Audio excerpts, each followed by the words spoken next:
Hi అండి, అందరికీ నమస్కారం. Welcome back to our channel మీ కోనసీమ అమ్మాయి. ఎవరన్నా మన ఛానల్ని ఫస్ట్ టైం చూస్తున్నట్టయితే మన ఛానల్ని సబ్స్క్రైబ్ చేయండి, లైక్ చేయండి, షేర్ చేయండి, కమెంట్ చేయండి. ఈ రోజుటి వ్లాగ్ వచ్చి తిరుపతి వ్లాగ్ అండి. జర్నీ ఎలా జరిగిందని, ఎన్ని ఇబ్బందులు ఫేస్ చేసామో కూడా ఉంటుందండి. ఫైనల్లీ ఎలా రీచ్ అయ్యాము, ఎలా దర్శనం జరిగింది అన్నీ వ్లాగ్లో ఉంటాయండి. మాకు విజయవాడ నుంచి దొరికినాయండి ట్రైన్ టికెట్స్. మధ్యాహ్నం 1:30కి మాకు ట్రైన్ అండి. నైట్ 10 o'clockకి దిగిపోయామండి ట్రైన్. అక్కడే రూమ్ తీసుకుని మార్నింగ్ 7 o'clockకి స్టార్ట్ అయ్యామండి శ్రీవారి మెట్లకి. అదేంటో కానీ మేము ట్రైన్ దిగినప్పటి నుంచి పట్టుకుందండి వర్షం, ఫుల్ వర్షం అండి. బస్ స్టాప్ దగ్గరలో రూమ్ తీసుకున్నామండి మేము. బస్ స్టాప్కి వచ్చేసాం మళ్ళీని. మార్నింగ్ శ్రీవారి మెట్ల కోసం అక్కడ బస్సు రావట్లేదని చెప్పేసి ఆటో ఎక్కేసామండి. ఈచ్ పర్సన్కి 100 రూపీస్ తీసుకున్నారండి ఆటో ఆయన. శ్రీవారి మెట్లకండి మేము లగేజెస్ రూమ్లోనే వదిలేసామండి. ఎవరన్నా లగేజెస్ పెట్టుకోవాలనుకుంటే ఇక్కడ కూడా పెట్టుకోవచ్చు. ఇక్కడ లగేజ్ కౌంటర్ అనేది ఉంటుంది. ఫ్రీ కౌంటర్స్ అండి ఇవి లగేజ్ కౌంటర్స్.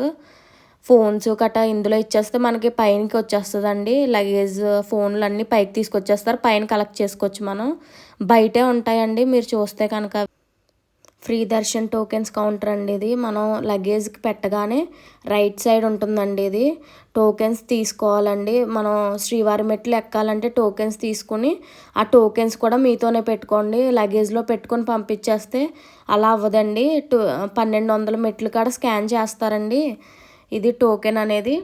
ఇక్కడ టోకెన్ స్కాన్ చేస్తున్నారు, టోకెన్ ఇస్తున్నారండి మనకి. మనం టోకెన్ తీసుకోవాలంటే ఆధార్ కార్డు ఉండాలండి. ఆధార్ కార్డు తీసుకుని ఆయన ఫోటో తీసి మనకి టోకెన్ అనేది ఇస్తారు. టోకెన్ మాత్రం మనతోనే పైకి పట్టుకెళ్ళాలండి. 1200 మెట్టు కాడ ఆయన మాత్రం స్కాన్ చేస్తారండి. మాకు దర్శనం 8 o'clockకి వచ్చిందండి. అక్కడ టోకెన్ మీదే ఉంటుందండి టైమింగ్. కానీ మేము ఏంటంటే 24 hours తీసుకున్నామండి రూమ్ వచ్చి. మాకు ఎక్కువ టైం కానీ పట్టేస్తుందేమో. మాకు 10కి దిగామంటే 11కి తీసుకున్నామండి రూము. 11 మళ్ళీ నైట్కి 11కి అయిపోద్ది కదండి. అందుకని 12:30కి అలా లైన్లోకి వెళ్ళిపోయామండి. మాకు దర్శనం అయినప్పటికీ 5:30 అలా అయిందండి. ఇక్కడ దండం పెట్టుకుంటున్నానండి నేను. 1.5 year అవుతుంది మాకు మ్యారేజ్ అయ్యి. ఎన్నాళ్ళకి కరుణించావా తండ్రి అని చెప్పేసి నేను దండం పెట్టుకుంటున్నాను. ఎన్నాళ్ళ నుంచి అనుకున్నామండి కోరిక. శ్రీవారి అనుగ్రహం లేనిది ఆయన దర్శనం దొరకదు కదండి. మేము 3 times వచ్చామంటే బయట నుంచే దండం పెట్టుకొని వెళ్ళిపోయాము. ఈసారైనా దొరికిన తండ్రి నీ దర్శనం అని చెప్పేసి దండం పెట్టుకుంటున్నాను మనసులో నేను. చాలా హ్యాపీగా ఫీల్ అయ్యానండి. ఇన్నాళ్ళకైనా తీరుతుంది. 1.5 year నుంచి మొక్కు తండ్రి, ఇన్నాళ్ళకి నీ అనుగ్రహం దొరికిందా తండ్రి మాకు అని చెప్పేసి కోరుకుంటున్నానండి. కోరుకొని కొబ్బరికాయ కొడుతున్నాను నేను. నీ మొక్కు ఈ రోజుకి తీరిన తండ్రి అని చెప్పేసి.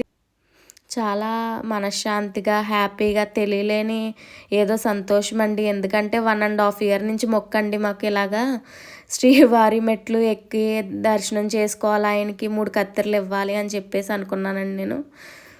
ఇప్పటికి అయిందండి ఆయన దర్శనం. కానీ దర్శనం మాత్రం చాలా బాగా జరిగిందండి. కానీ ఏంటంటే వర్షం అండి, ఫుల్ వర్షం. చూడండి ఎలా వెళ్ళిపోతున్నాయో వాటర్ కట్టని. ఆ వర్షంలోనే నడుచుకుంటూ వెళ్ళిపోయామండి.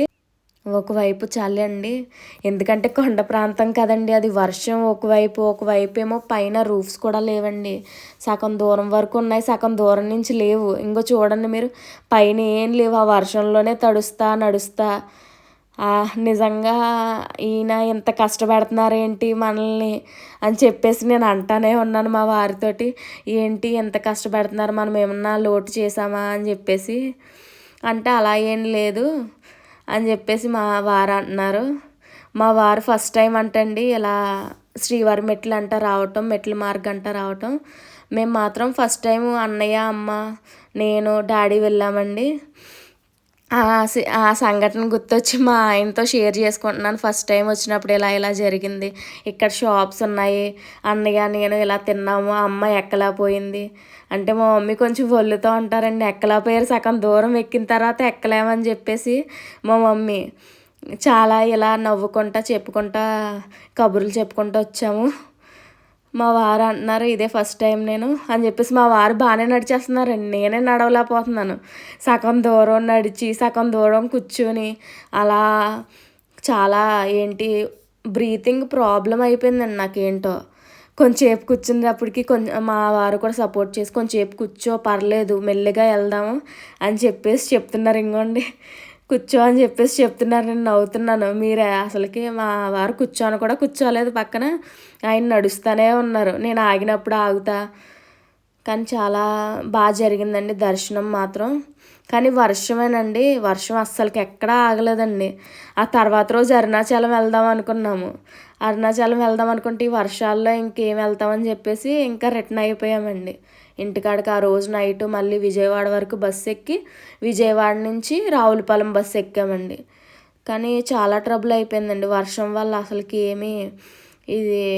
ఏమి షాపింగ్ కూడా చేయకుండా డైరెక్ట్ ఇంకా బస్సు ఎక్కేసి డైరెక్ట్ వచ్చేసి ఇంకోండి పైకి ఇక్కడ 1200 మెట్ల కాడ స్కాన్ చేస్తారండి. మనం టోకెన్స్ తీసుకున్నాం కదండి కింద, ఇక్కడ స్కాన్ చేస్తారండి. టోకెన్ మాత్రం ఖచ్చితంగా మీతోనే పెట్టుకోండి.